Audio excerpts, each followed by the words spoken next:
I hope आप सभी लोग अच्छे होंगे, अपनी पढ़ाई को शानदार तरीके से कर रहे होंगे। आज की इस वीडियो में फ्रेंड्स हम लोग पढ़ने वाले हैं बीएससी बायोटेक्नोलॉजी के सेकंड सेम के स्टूडेंट के लिए मोस्ट इम्पॉर्टेंट एमसीक्यू क्वेश्चन। ठीक है, ये एमसीक्यू क्वेश्चन आपके बहुत ज़्यादा इम्पॉर्टेंट होने वाले हैं आपके एग्ज़ाम पॉइंट ऑफ व्यू से। तो इन क्वेश्चंस को आप बहुत शानदार तरीके से, बहुत प्यार से आपको पूरी वीडियो को एंड तक देखना है। डेफिनेटली आपके एग्ज़ाम में बहुत ज़्यादा क्वेश्चन इस पीडीएफ से आने वाले हैं। ठीक है, ये लास्ट ईयर के क्वेश्चन पेपर्स को एनालाइज करके बनाया गया है ये डेटा। तो आपको क्या करना है, बहुत शानदार तरीके से आराम से इस वीडियो को देखना है। ठीक है, और ज़्यादा से ज़्यादा अपने दोस्तों को भी शेयर कर दीजिए ताकि उन तक भी ये वीडियो पहुंच जाए। आप किसी भी यूनिवर्सिटी के स्टूडेंट हो, आपका क्या होना चाहिए, आपका बायोटेक्नोलॉजी आपको सेकंड सेम के स्टूडेंट के लिए वीडियो होने वाली है। ठीक है, किसी भी आप यूनिवर्सिटी से हो, आप छत्रपति शिवाजी से हो, MGPRU से हो, या किसी भी स्टेट यूनिवर्सिटी, नेशनल यूनिवर्सिटी, कहीं से भी आपका सिलेबस हो। तो चलिए हम वीडियो को जो है स्टार्ट करते हैं। बहुत इंपॉर्टेंट क्वेश्चन है, who discovered the double structure of DNA। तो DNA का डबल हेलिक्स स्ट्रक्चर किसने डिस्कवर किया था? तो वॉटसन एंड क्रिक ने हमारा जो है DNA का डबल हेलिक्स स्ट्रक्चर जो है डिस्कवर किया था। ठीक है, फिर सेकंड क्वेश्चन है, विच bond is responsible for the stability of DNA double helix. तो DNA का जो डबल हेलिक्स स्ट्रक्चर है उसकी स्टेबिलिटी के लिए कौन सा बॉन्ड रिस्पॉन्सिबल होता है? तो उसमें होते हैं आपके हाइड्रोजन बॉन्ड। कौन से होते हैं? हाइड्रोजन बॉन्ड होते हैं। ठीक है, the backbone of DNA is made up of. तो DNA किस चीज़ से मिलके बना होता है? ये होता है आपका शुगर से मिलके और फॉस्फेट से मिलके आपका DNA बना होता है। अब यहाँ पर आपसे घुमाकर क्वेश्चन ऐसा भी पूछ सकता है कि DNA is a polymer of. तो आपको आंसर क्या लगाना है? शुगर एंड फॉस्फेट ग्रुप लगाना है। ठीक है, चलिए फिर है आपका, which form of DNA is the most common in cell. तो हमारी सेल्स में मोस्ट कॉमन DNA कौन सा है? तो हमारी सेल्स में BDNA जो है बहुत ज़्यादा फॉर्म में पाया जाता है। फिर आपका नेक्स्ट क्वेश्चन है, ZDNA इज। तो DNA का जो टाइप है आपका ZDNA, वो आपका कैसा होता है? वो होता है आपका बच्चा लेफ्ट हैंडेड हेलिक्स, वो आपका स्ट्रक्चर होता है। ठीक है, ADNA इज फॉर्म्ड अंडर। तो ADNA कब बनता है आपका? जब लो ह्यूमिडिटी हो। क्या हो? लो ह्यूमिडिटी होती है जब आपका ADNA बनता है। नेक्स्ट क्वेश्चन है आपका, which base pair are correctly matched in DNA। तो जो DNA में नाइट्रोजनस बेस होते हैं उनमें किसके साथ बॉन्ड बनते हैं? तो ग्वानिन आपका साइटोसिन के साथ बनाता है, और एक किसके साथ बनाता है? T के साथ आपका जो है बॉन्ड बनाता है। ठीक है, चलिए फिर है आपका, the distance between two adjacent base pair in BDNAs। तो DNA के दो एडजेसेंट बेस पेयर के बीच में डिस्टेंस कितनी होती है? वो होती है 3.4 आंगस्ट्रॉम। कितनी होती है? 3.4 आंगस्ट्रॉम आपकी डिस्टेंस होती है। ठीक है, 1 टर्न ऑफ BDNA कंटेंट। तो एक टर्न ऑफ DNA में कितने होते हैं? हमारे 10 पेयर होते हैं। कितने होते हैं? 10 नाइट्रोजनस बेस पेयर होते हैं। ठीक है, चलिए नेक्स्ट क्वेश्चन है आपका, विच DNA टाइप शोज आ जिगजैग शुगर फॉस्फेट बैकबोन। तो जिगजैग स्ट्रक्चर कौन सा शुगर जो है आपका DNA शो करता है?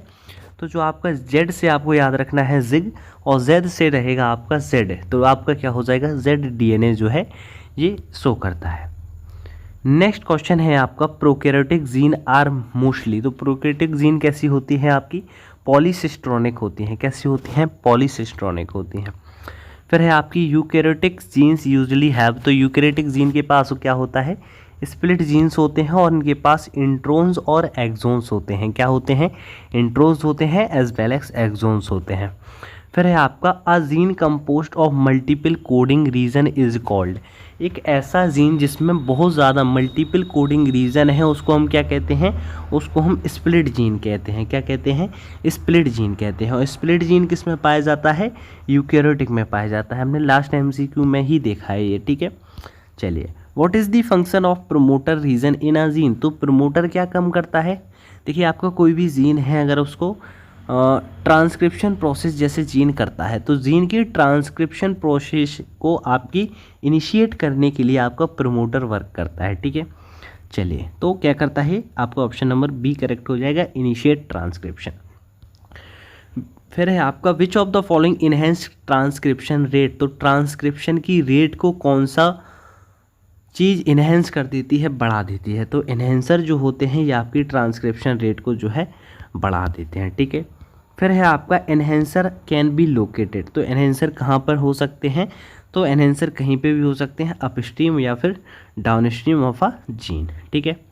Polycistronic MRA carries information for, तो जो आपका पॉलीसिस्ट्रॉनिक एमआरएनए है ये किसके लिए इन्फॉर्मेशन कैरी करता है, ये आपकी बहुत सारे प्रोटीन के लिए, मल्टीपल प्रोटीन के लिए आपकी इन्फॉर्मेशन कैरी करता है, ठीक है। पॉलीसिस्ट्रॉनिक क्या है, मल्टीपल प्रोटीन, मतलब इसकी क्या करता है, वो इन्फॉर्मेशन कैरी करता है। In eukaryotic gene expression is mainly regulated at the level of, तो यूकैरियोट्स में आपकी जीन एक्सप्रेशन कहाँ पर, कौन से लेवल पर आपका रेगुलेट होता है, तो ट्रांसक्रिप्शन जो आपकी प्रोसेस होती है उसमें आपका जीन एक्सप्रेशन जो है यूकैरियोटिक सेल्स में मोस्टली रेगुलेट होता है, ठीक है। चलिए, eukaryotic gene transcription requires the binding of, तो जो आपकी यूकैरियोटिक हैं उनमें जीन ट्रांसक्रिप्शन के लिए बाइंडिंग करने के, जैसे कि आपने पढ़ा होगा ट्रांसक्रिप्शन प्रोसेस में जब आपकी बाइंडिंग होती है तो वो बाइंडिंग किन चीज़ों की, आपकी क्या क्या उसके फैक्टर्स होंगे जिससे वो बाइंड होगा, तो क्या चाहिए पड़ता है इसमें, जनरल ट्रांसक्रिप्शन फैक्टर्स जो हैं उसके लिए होते हैं ट्रांसक्रिप्शन प्रोसेस को एग्जीक्यूट कराने के लिए, ठीक है। Which of the following is not a part of gene organisation, तो जीन का क्या पार्ट नहीं होता है भाई, राइबोसोम आपका जीन ऑर्गेनाइजेशन का पार्ट नहीं होगा, ठीक है। चलिए, इन lac operon is an example of, तो लैकोप्रोन किसका एग्जाम्पल होता है, ये आपका लैकोप्रोन होता है आपका इंड्यूसिबल ओप्रोन का, किसका एग्जाम्पल होता है, इंड्यूसिबल ओप्रोन का एग्जाम्पल होता है, बहुत इंपॉर्टेंट है, याद कर लीजिए, ठीक है। TRP operon is an example of, तो टीआरपी ओप्रोन किसका एग्जाम्पल है आपका, ये है आपका रिप्रेसिबल ओप्रोन का एग्जाम्पल होता है, ठीक है। Which molecule act as a inducer in lac operon, तो ऐसा कौन सा मॉलिक्यूल है जो का एज आ इंड्यूसर वर्क करता है हमारे लैकोप्रोन में, तो लैकोप्रोन में आपका एलोलैक्टोज जो है एक एज आ इंड्यूसर वर्क करता है, ठीक है। फिर है आपका the lac operon is turn off in the presence of, तो लैकोप्रोन किसकी प्रेजेंस में टर्न ऑफ हो जाता है, तो ग्लूकोज की प्रेजेंस में ये बंद हो जाता है, ठीक है। The repressor protein bind to which site in lac operon, बहुत इंपॉर्टेंट है भाई ये वाले क्वेश्चन, जल्दी से आप मार्क कर लीजिए। तो रिप्रेसर प्रोटीन कहाँ पर बाइंड होता है, तो आपका ये ऑपरेटर साइट पर ये बाइंड होता है, ठीक है। In TRP operon tryptophan act as a, तो ट्रिप्टोफैन कैसा वर्क करता है, as a corepressor work करता है, ठीक है। फिर है आपका which gene in lac operon codes for beta galactosidase, तो जो आपका लैक-जेड जीन है ये एज अ जीन वर्क करता है, मतलब कि ये कोड करता है किसके लिए, बीटा गैलेक्टोसाइडेज के लिए, ठीक है। चलिए, लैकबाइजीन कोड्स फॉर, तो लैकबाइजीन किसके लिए कोड करता है, ये आपका परमिएज के लिए कोड करता है, ठीक है। बेसिकली आपकी क्या है, गैलेक्टोसाइडेज, परमिएज, ठीक है। फिर है आपका when tryptophan is present the TRP operon is, जब आपका ट्रिप्टोफैन प्रेजेंट होगा, एक डोमिनेंट चीज़ प्रेजेंट होगी तो दूसरा वाला क्या होगा, रिप्रेस हो जाएगा, कैसा हो जाएगा, रिप्रेस हो जाएगा, ठीक है। तो जो आपका टीआरपी ओप्रोन होता है वो इसकी प्रेजेंस में कैसा होता है, रिप्रेस हो जाता है, ठीक है। चलिए, the LACL gene codes for, तो आपका जो LACL जीन है ये किसके लिए कोड करता है, ये फॉर दी रिप्रेसर प्रोटीन के लिए ये कोड करता है। फिर है आपका which component is common in both lac and TRP operon, ऐसा कौन सा कंपोनेंट है जो कि दोनों में आपका कॉमन है, ठीक है, लैक और टीआरपी में, तो आपका जो ऑपरेटर होता है वो दोनों चीज़ों में कॉमन होता है, ठीक है। चलिए, फिर है आपका question which RNA polymerase transcribe the lac operon, तो ऐसा कौन सा RNA पॉलीमरेज है जो कि लैकोप्रोन को ट्रांसक्राइब करता है, ठीक है। तो RNA पॉलीमरेज ही आपका करेक्ट आंसर हो जाएगा, प्रोकैरियोटिक, ठीक है। चलिए, CAP and camp complex help in, तो कैम्प मॉलिक्यूल किस में मदद करते थे आपके, आपने पढ़ा होगा, आपने नहीं पढ़ा होगा, वो BSc के सिलेबस में है, बेसिकली BSc बायो वाले सिलेबस में, ठीक है, उसमें फर्स्ट सेमेस्टर में था ये चीज़, ठीक है। तो कैम्प मॉलिक्यूल्स किस में मदद करते हैं, ये आपके ट्रांसक्रिप्शन एक्टिवेशन में मदद करते हैं, ठीक है, इतना पता कर लीजिए आप। High level of glucose inhibit the formation of, तो जब आपका हाई लेवल ऑफ ग्लूकोज होगा तो इससे किस चीज़ का फॉर्मेशन होता है, केम्प मॉलिक्यूल का फॉर्मेशन होता है। ठीक है, इसका आपको जो है फुल फॉर्म कमेंट में बता देना है क्या होता है। ठीक है, चलिए फिर है आपका next question, positive control in lac operon is exerted by, तो जो आपकी बॉडी का पॉजिटिव कंट्रोल होता है लैकोप्रोन में वो किसके द्वारा एग्जर्ट होता है, या आपका कैप या फिर कैम्प कॉम्प्लेक्स मॉलिक्यूल के द्वारा होता है। ठीक है, फिर है आपका what happens when lactose is absent in lac operon, तो आपका जब लैक्टोज एब्सेंट होता है तो क्या होता है, जो आपका ओप्रोन है वही बंद हो जाता है, टर्न ऑफ हो जाता है। फिर है आपका एंटीन्यूएशन इज़ अ रेगुलेटरी मैकेनिज्म, तो एंटीन्यूएशन किस में मैकेनिज्म होता है, आपका टीआरपी ओप्रोन में, ये एक टाइप ऑफ मैकेनिज्म होता है। ठीक है, which protein bind to TRP operator when tryptophan is high, जब आपका ट्रिप्टोफैन हाई होगा तो कौन सा प्रोटीन बाइंड हो जाता है आपके ऑपरेटर के साथ, तो आपका रिप्रेसर ट्रिप्टोफैन कॉम्प्लेक्स जो है इसके साथ कनेक्ट हो जाता है, बाइंड हो जाता है। ठीक है, चलिए lactose act as a inducer by, तो लैक्टोज एज अ इंड्यूसर कब वर्क करता है, कैसे वर्क करता है, ये क्या करता है, इनएक्टिवेट कर देता है रिप्रेसर को। ठीक है, gene expression regulate in prokaryotic is mostly at the level of, तो जीन एक्सप्रेशन रेगुलेशन जो हमारे प्रोकैरियोटिक में होता है वो कौन से लेवल पे होता है, ये हमने पहले भी पढ़ लिया है, ये ट्रांसक्रिप्शन लेवल पर ये वाला प्रोकैरियोटिक सेल्स में होता है। फिर है आपका in eukaryotic enhancer function irrespective of, तो आपके इन यूकैरियोटिक में एनहेंसर कैसे फंक्शन करते हैं, with respect to orientation and distance नहीं करते हैं भाई, बोथ एंड भी सही हो जाएगा, मतलब कि इर्रिस्पेक्टिव लिखा हुआ है। ठीक है, इसके अपोजिट हो जाएगा मतलब। चलिए which is not a part of operon model, तो ओपरॉन मॉडल का क्या पार्ट नहीं होता है, तो आपके जो इन्हेंसर होते हैं वो ओपरॉन मॉडल के पार्ट नहीं होते हैं, वेयर एज आपका operator, promoter as well as structural gene are a part of operon model. ठीक है, नेक्स्ट क्वेश्चन है आपका, the lac operon respond to the presence of, तो लैक ओपरॉन किसकी प्रेजेंस को शो करता है, ये लैक्टोज की प्रेजेंस को शो करता है। ठीक है, अगर लैक्टोज नहीं होगा तो क्या होता है, लैक ओपरॉन टर्न ऑफ हो जाता है, कैसा होता है, टर्न ऑफ हो जाता है, याद रखिएगा, है ना फ्रेंड्स। चलिए gene regulation is crucial because, तो जीन रेगुलेशन किसके लिए इंपॉर्टेंट है भाई, पढ़ा होगा क्लास 12th में, it saves energy, it control development, it respond to the environment. ठीक है, ऑप्शन नंबर डी जो है करेक्ट है इसमें। चलिए in the lac operon structural gene are transcribed as, तो स्ट्रक्चरल जीन को हम कैसे ट्रांसक्राइब कर सकते हैं भाई, हमने पढ़ा अभी ऊपर कैसे होते हैं भाई, पॉलीसिस्ट्रॉनिक mRNA होते हैं। ठीक है, पहले ही क्वेश्चन दूसरे क्वेश्चन में था, है ना।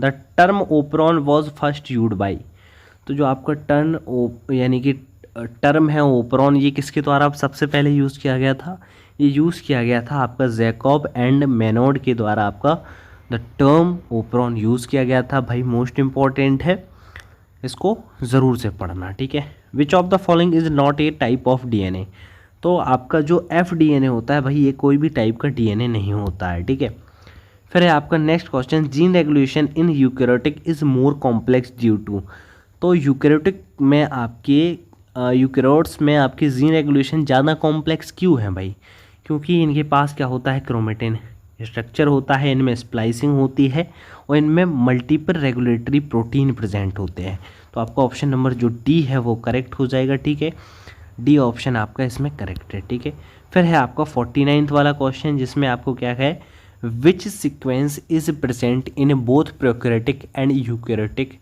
प्रमोटर्स, ऐसा कौन सा सीक्वेंस है जो कि आपके दोनों प्रोकैरियोटिक और यूकैरियोटिक प्रमोटर्स में प्रेजेंट होता है, तो जो आपका टाटा बॉक्स जो है ये आपका दोनों में प्रेजेंट होता है। 50 वाला क्वेश्चन है आपका, ई कोलाई यूजेस विच शुगर प्रेफरेंशियली, तो आपका ई कोलाई कौन सी शुगर प्रेफर करता है, ये आपकी ग्लूकोज शुगर को जो है प्रेफर करता है। ठीक है फ्रेंड्स, कंप्लीट हो चुके हैं। अब आपको क्या करना है, 50 लाइक करा देना है, जैसे जैसे क्वेश्चन बढ़ते जाएंगे आपको वैसे वैसे लाइक कराते जाना है, अपने फ्रेंड्स के साथ भी शेयर कर दीजिए प्यारे भाई। चलिए आप जहाँ कहीं से भी देख रहे हैं, जिस यूनिवर्सिटी के आप स्टूडेंट हैं, आपको कमेंट करके बता देना है कि मैं इस यूनिवर्सिटी का इस कोर्स का स्टूडेंट हो। ठीक है, चलिए अब हम कुछ क्वेश्चन देखते हैं डीएनए रेप्लिकेशन पे और डीएनए पॉलीमरेज पे। ठीक है, तो पहला क्वेश्चन है आपका डीएनए रेप्लिकेशन बिगिंस एट। तो डीएनए रेप्लिकेशन कहाँ से स्टार्ट होता है? ओरिजिन ऑफ रेप्लिकेशन से आपका ये चीज़ स्टार्ट होती है।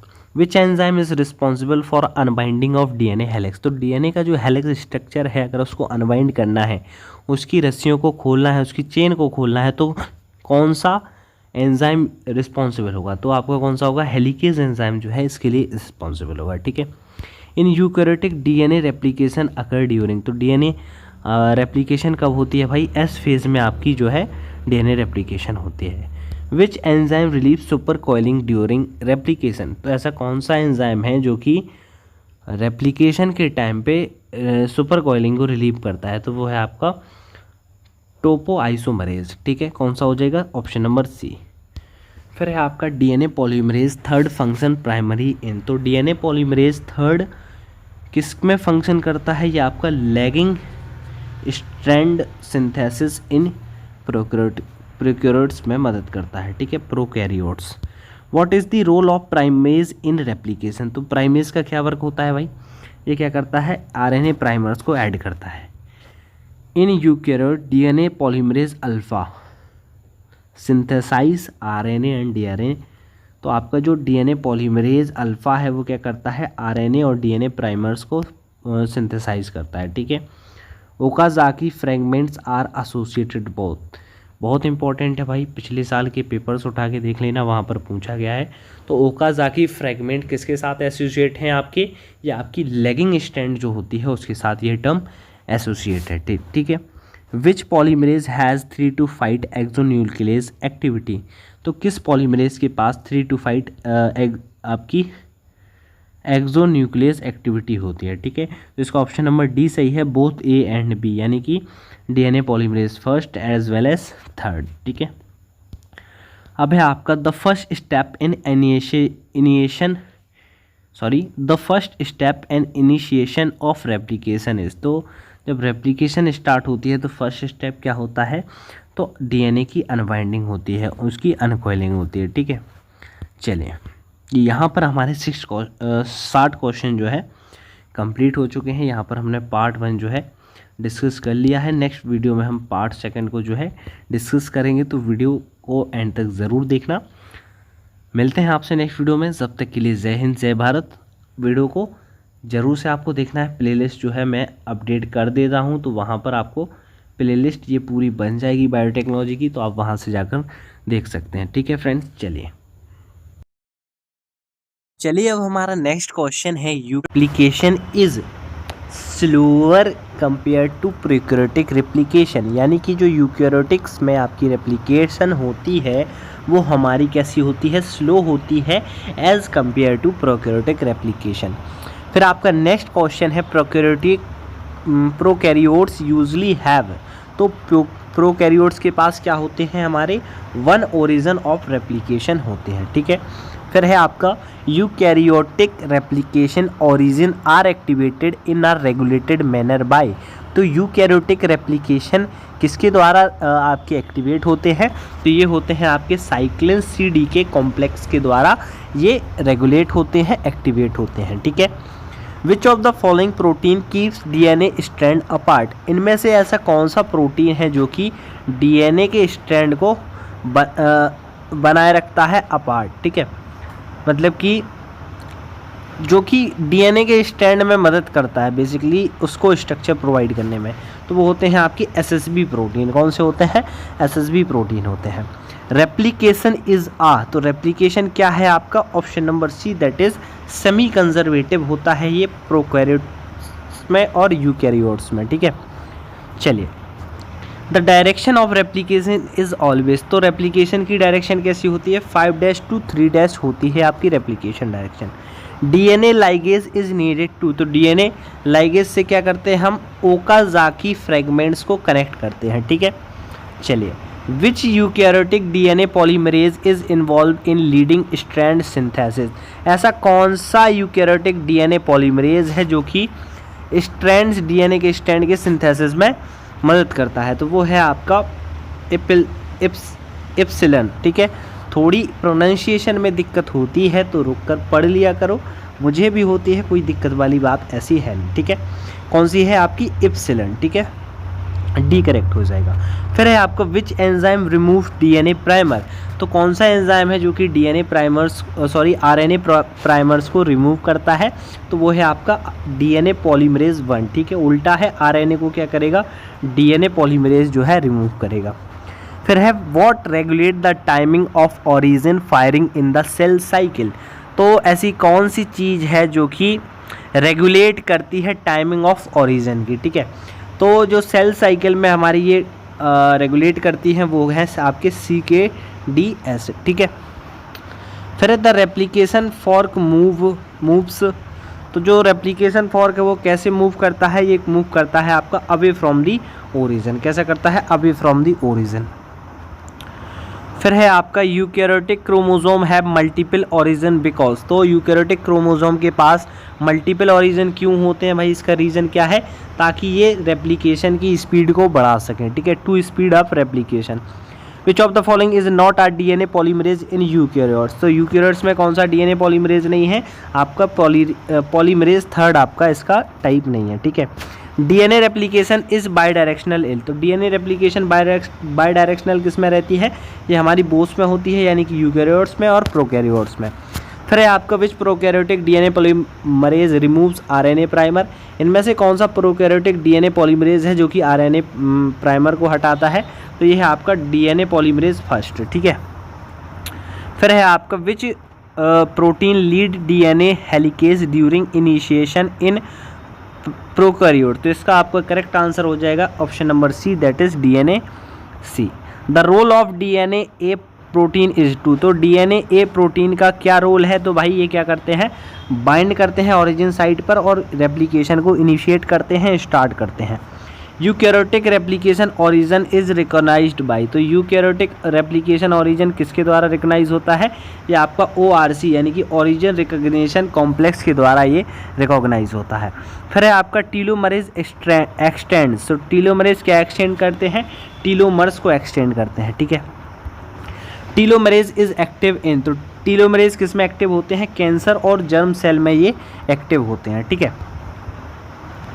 In humans the entire genome replicate in about, तो ह्यूमंस में पूरा जीनोम कितनी समय में रेप्लिकेट हो जाता है?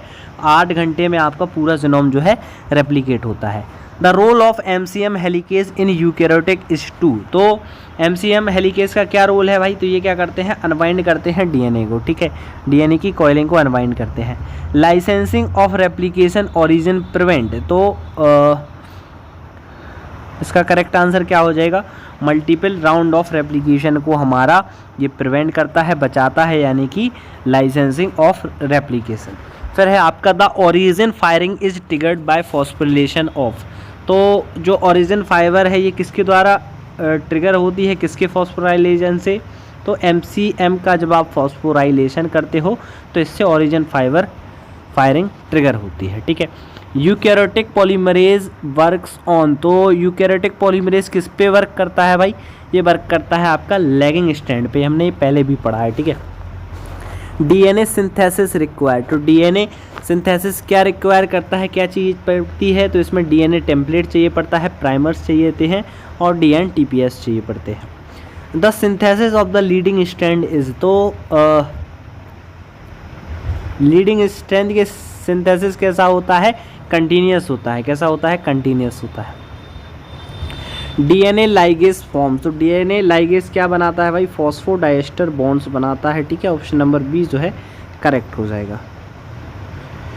Prokaryotic DNA polymerase third legs, तो आज जो आपका प्रोकैरियोटिक डीएनए थर्ड है वो क्या चीज़ उसमें कमी होती है? तो भाई उसमें 5' to 3' एक्सोन्यूक्लियस एक्टिविटी की कमी होती है, सी आपका करेक्ट हो जाएगा।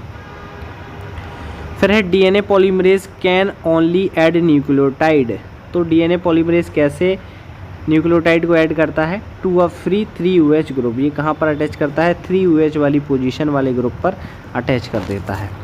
फिर है which structure ensure correct nucleotide pairing during replication, ऐसा कौन सा स्ट्रक्चर है जो कि ये बताता है कि न्यूक्लियोटाइड की पेयरिंग जो है करेक्ट फॉर्म में हो रही है रेप्लिकेशन के टाइम में। तो जो आपका स्लाइडिंग चैम्प होता है ये इस चीज़ को इंश्योर करता है कि न्यूक्लियोटाइड की पेयरिंग कैसी करेक्ट हो रही है, ठीक है। प्रोकैरियोटिक रेप्लिकेशन एंड सेट, तो प्रोकैरियोटिक रेप्लिकेशन का आखिरी फेज़ क्या होता है? टर रीजन। क्या होता है? टर रीजन होता है। In eukaryotes which polymerase function in mitochondria, तो माइटोकॉन्ड्रिया में क्या करता है आपका पॉलीमरेज गामा आपका इसमें वर्क करता है, ठीक है। इन bacteria replication is terminated by, तो बैक्टीरिया में रेप्लिकेशन कैसे टर्मिनेट कर सकते हो आप? टस प्रोटीन की मदद से आप रेप्लिकेशन को टर्मिनेट कर सकते हो, ख़त्म कर सकते हो, ठीक है। Which molecule provide energy for replication, तो रेप्लिकेशन के लिए किस चीज़ से एनर्जी आती है आपकी? DNTPS के द्वारा आपकी रेप्लिकेशन के लिए एनर्जी आती है। Cell cycle check point protein monitor, तो सेल साइकिल चेक पॉइंट होते हैं, जब आप सेल साइकिल पढ़ोगे तो वहाँ पर चेक पॉइंट होते हैं। तो चेक पॉइंट क्या चीज़ मॉनिटर करते हैं? ये DNA का डैमेज को जो है मॉनिटर करते हैं। In the cell cycle replication occurs after, तो सेल साइकिल में रेप्लिकेशन कब होता है भाई? ये होता है आपका आफ्टर G1 फेज, ठीक है। द रेप्लिकेशन फॉर्क इज, तो रेप्लिकेशन फॉर्क क्या है आपका? पॉइंट है जहां पर DNA अनबाउंड होता है, ठीक है। प्रोफ्रीडिंग रिड्यूसेस एरर रेट बाई, तो प्रोफ्रीडिंग एरर रेट को कैसे कम करती है? कितने बार कम करती है? बाई 1000 फोल्ड, ठीक है, 1000 फोल्ड। क्लियर हुआ? अब हमारा नेक्स्ट क्वेश्चन है which of the following helps in origin licensing, तो इनमें से कौन सा सब्सटेंस है जो कि ओरिजिन लाइसेंसिंग में मदद करता है? तो ये सारे हैं, साइक्लिन हो गया, MCM कॉम्प्लेक्स हो गया, ORC हो गया। तो इसका करेक्ट आंसर है जो है D हो जाएगा, ठीक है, ऑल ऑफ दी अबव, ठीक है। अब आपकी कुछ और इम्पोर्टेंट MCQs हैं जो कि आप देख सकते हैं। वैसे मैं आपकी इसकी PDF आपको प्रोवाइड कर दूंगा, आप इन चीज़ों को देखिए, देखते चाहिए कि क्वेश्चन देखिए, आंसर भी लिखा हुआ है। वीडियो पॉज कर लीजिए, स्क्रीनशॉट लेते जाइए, ठीक है। चलिए, दिख गए 3 क्वेश्चन भाई, आगे बढ़े। आप किस किस यूनिवर्सिटी से, आपको कमेंट कर देना है कि भाई आप किस यूनिवर्सिटी से हो, यहाँ पर वीडियो देख रहे हो, ठीक है ना। कमेंट ज़रूर कर दीजिएगा कि आप किस यूनिवर्सिटी से हो भाई। आप तक ऐसे ही कंटेंट हम पहुँचाते रहते हैं। आप शिवाजी महाराज से हैं या फिर किसी अदर यूनिवर्सिटी, किसी से भी आप हैं, ठीक है। अब ट्रांसक्रिप्शन के कुछ हम क्वेश्चन करते हैं, बहुत इंपॉर्टेंट होता है, ठीक है। देखते जाइए आप, ये वाला क्वेश्चन देखिए, और यहाँ से आप देखिए ये वाले क्वेश्चन। भाई वीडियो को शेयर कर देना, आपके लिए इम्पोर्टेंट क्वेश्चंस हैं ये, ठीक है। आप भी स्किप कर करके देख रहे होगे, इसलिए मैंने आपको डायरेक्ट जो है MCQ बता दिया, आप देख सकते हैं पूरे, ठीक है। लीजिए भाई, 37 पेज की ये PDF है, बहुत इम्पोर्टेंट भाई, इससे क्वेश्चन पूछे गए हैं। 4 यूनिट आपकी इसमें कवर हो रखी हैं। एक अलग से इम्पोर्टेंट वाली मैंने PDF बना रखी है, उसमें आपके केवल इम्पोर्टेंट टॉपिक ही दिए गए हैं, ठीक है। तो उसको भी चेकआउट कर लेना भाई।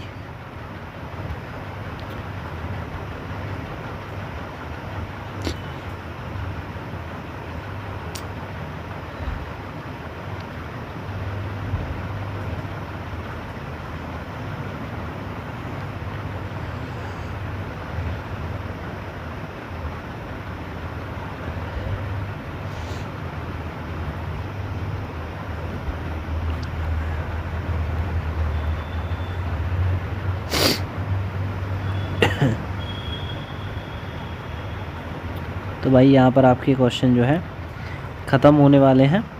तो ये थी PDF पूरी। मिलते हैं नेक्स्ट वीडियो में, जब तक के लिए जय हिंद, जय भारत।